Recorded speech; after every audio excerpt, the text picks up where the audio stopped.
Election हमारे intra party Peshawar में हुए थे, तो यूं इस टेरिटोरियल जुरिस्डिक्शन की बुनियाद में हमने पेशावर हाई कोर्ट में चैलेंज किए। सिंगल जज साहब चूँकि छुट्टियों में मौजूद थे, पेशावर हाई कोर्ट में रिट 2 जज साहिबान सुनते हैं, छुट्टियों में अगर डीबी ना हो तो सिंगल जज सुन सकता है। हमारा मैटर सिंगल जज साहब के सामने लगा और सिंगल जज साहब ने फरीकेन को हमारी पिटीशन को सुनने के बाद उसमें हुक्म इम्तनाई जारी किया। 9 तारीख को हमारा केस लगा हुआ है मेन, जो डिवीज़न बेंच के सामने आएगा। इलेक्शन कमीशन को जल्दी पड़ गई कि क्यों कर इनको बल्ले का निशान मिला, तो उन्होंने जनाब दोबारा दरख्वास्त लगाई कि जी जल्दी सुनवाई हो, और फिर दूसरे जज साहब के सामने ये मैटर लग जाता है और वो जज साहब हमें सुने बगैर अदालत अपील का किरदार अदा करते हैं। सिंगल जज का ऑर्डर डिवीज़न बेंच जो है मजाजती के विकेट करते हैं, वो कहते हैं कि नहीं जी मैं विकेट कर रहा हूँ। अब अगर वो 9 तारीख तक इंतज़ार कर लेते या इलेक्शन कमीशन इंतज़ार कर लेती तो कौन सा आसमान गिर पड़ जाता, पूरा मुकदमा ही फैसला हो जाता, हमारा हक बनता रिट अलाउ हो जाती, हमारा हक न बनता रिट खारिज हो जाती। सुप्रीम कोर्ट ऑफ पाकिस्तान कह रही है तवीन अदालत के हियरिंग में कि जी हम फ्री एंड फेयर इलेक्शन कराने के अहकाम दिए हैं। बल्ला चीना जा रहा है, सिंगल बेंच के ऊपर सिंगल बेंच बैठ जाता है, नजर नहीं आ रहा है कि ये क्या हो रहा है। थोड़ी सी प्लीज खामोशी।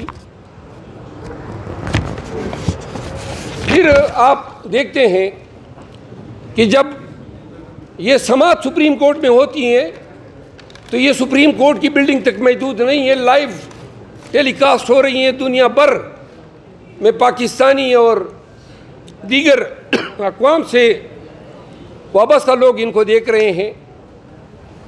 हमारे वकला को एक्सक्यूज मी बोलने का मौका ही नहीं दिया जा रहा है।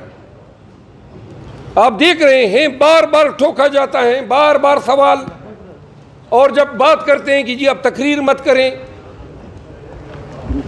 और मिसिंग पर्सन की बात होती है तो जो रिमार्क्स आते हैं वो रिमार्क्स जो हैं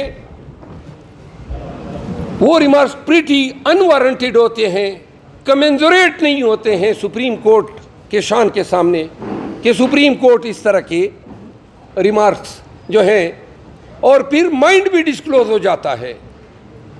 जिस तरह आप देख रहे हैं कि अभी मुकदमा ज़ेर समाअत है, चूँकि आज हम जेल में रहे काफ़ी अर्सा, में इल्म नहीं है कि नवाज शरीफ जो हैं उसको रिलीफ दे दिया गया या नहीं दिया गया, और जिसका दिए जाना ऐन मुतवक्के हैं। अदालतें जो हैं दड़ादड़ मन्नो ठन्नों की हिसाब से नवाज शरीफ को रिलीफ दर रिलीफ दे रहे हैं। उनकी टाइम बाद अपीलें रेस्टोर होती है, फिर उनमें सुनवाई होती है, फिर वो बरी होते हैं, एक के बाद दीगर है। फिर रिटर्निंग ऑफिसर सुप्रीम कोर्ट के उस फैसले को पामाल करता है जो पनामा केस में सुप्रीम कोर्ट ने कहा कि ये डिस्क्वालीफाइड है, और इसके कागजात नामजदगी एक्सेप्ट होते हैं। लेकिन चूंकि इनको इदराक है कि ये चैलेंज होना है तो सुप्रीम कोर्ट में पिटीशन लगाई जाती है। यही डिस्क्वालिफिकेशन खान साहब की भी है। हमारा केस नहीं लग रहा है, नवाज शरीफ साहब के केस के लिए 7 मेंबर बेंच बना दिया गया, और साथ में जो कमेंट्स आ रहे हैं उससे तो फैसला वाज़ेह हो चुका है।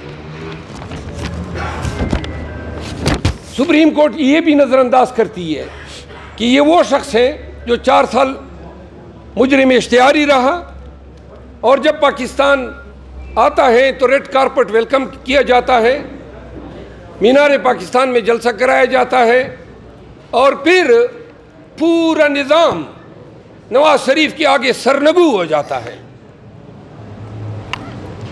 हम ये सवाल करने में हक बजानिब हैं कि ये कौन सा अदालती मयार है। इस पेशे से तो हम भी वाबस्ता हैं, पूरी ज़िंदगी हमने कानून की लर्निंग को दी है, हमने तो ऐसे फैसले, ऐसे अदालती कंडक्ट को नहीं देखा है। और अदालत ये न भूलें कि तवीन अदालत के नोटिस जारी करके वकला को डराया जा सकता है। हम अदालतों की ताज़ीम करते हैं, इज्जत करते हैं, हम डरते नहीं अदालतों से। और ये ज़बान जो है, जो किसी भी जज साहब की हैं, वो जब तक आदाब और तहजीब के दायरे में होती हैं, हम 10 गुना कोरन से बजा लाते हैं। लेकिन जहाँ पे वो तमस्खर उड़ाएगी तो फिर हमारी ज़बान जो है इसको कोई लगाम नहीं डाल सकता। पाकिस्तान तहरीक इंसाफ के बियाफ पे, इमरान खान साहब की बियाफ पे हम चीफ जस्टिस ऑफ पाकिस्तान काजी फ़ाइज़ ईसा पर मुकम्मल अदम एतमाद का इज़हार करते हैं। हम समझते हैं कि वो हमारे साथ हमारे साथ रवा रखे गए रवैये को हमारे ज़हन में हमें याद दिलाता है कि जब उनके खिलाफ रेफरेंस दायर हुआ और उनको पता है कि ये रेफरेंस उस वक्त के जनरल बाजवा ने दायर किया था, जिसमें कलीदी किरदार जनरल फैज ने अदा किया था, लेकिन वो जब चीफ जस्टिस बने तो हमने इसको रिग्रेट किया। हम चाहते थे कि हम निज़ाम के साथ, अदालतों के साथ चलें और तलखियों को बुला दें, लेकिन हम एक तरफ देख रहे हैं उदय पेपर मिल का फैसला आता है इसी अदालत से, फिर हम ये देखते हैं कि सुप्रीम कोर्ट के 5 मेंबर बेंच ने मिलिट्री कोर्ट्स के जो ट्रायल हो रहे थे, जो कानून साजी की गई थी आर्मी एक्ट 1952 और 1923 के जो एक्ट हैं जिसके तहत साइफर के ट्रायल हो रहे हैं, उन कवानीन को कलअदम करार दिया, ट्रायल को जो है वो कलअदम करार दिया और मिलिट्री ट्रिब्यूनल को खिलाफ कानून डिक्लेयर किया। ये वो फैसला था जिससे रूल ऑफ लॉ को इस्तेहकाम मिला। सिविलियन के ट्रायल आप फौजियों से करा रहे हैं जो एग्रीव्ड भी हैं और जिनको आप जज भी बना रहे हैं, जिनके गवाह भी उनके हैं और उनको आप सज़ा का इख्तियार भी दे रहे हैं। ये निज़ाम बर्मा में और इजिप्ट में है, किसी भी दूसरे सिविलाइज्ड मुआशरे में नहीं है। अब इसके खिलाफ अपील आती है तो अपील के लिए बेंच बनाते हैं फाजिल चीफ जस्टिस साहब। मियाँ नवाज शरीफ के भाई शहबाज शरीफ जाते जाते ये तोहफा भी दे गए, प्रैक्टिस एंड प्रोसीजर एक्ट, जिसके तहत सीनियर मोस्ट 3 जज साहिबान जो हैं वो बेंचेस कॉन्स्टिट्यूट करते हैं।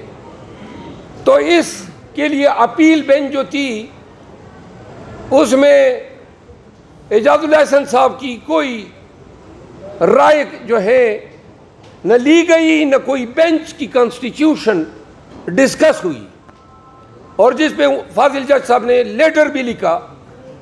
अब जो ही वो बेंच बनता है वो भी 6 मेंबर का बेंच, जिसमें से 1 डाइसेंट देती है और 5 वर्सेस 5 उस ऑर्डर को सस्पेंड किया जाता है। यानी कि फौज की अदालतों में ट्रायल को जो है दोबारा शुरू कराया जाता है। ये किस तरह का इंसाफ है? आप मुनसिफ हैं, लेकिन ये कानून जो है ये तो रियासत की अमानत है, इसकी इस तरह की इंटरप्रिटेशन और फिर इंटरलॉक्यूटरी स्टेज पे, इंटरिम स्टेज पे आप कह रहे हैं कि जी ट्रायल कंक्लूड करें। ये बेंच जो है फाजिल जज ऑफ द सुप्रीम कोर्ट के इस लेटर के तनाज़र में हम समझते हैं कि कानून के मुताबिक नहीं बना है, तो लिहाजा इसका आउटकम या फैसला जो है वो एक वैलिडली कॉन्स्टिट्यूटेड बेंच का फैसला तस्वुर नहीं होगा।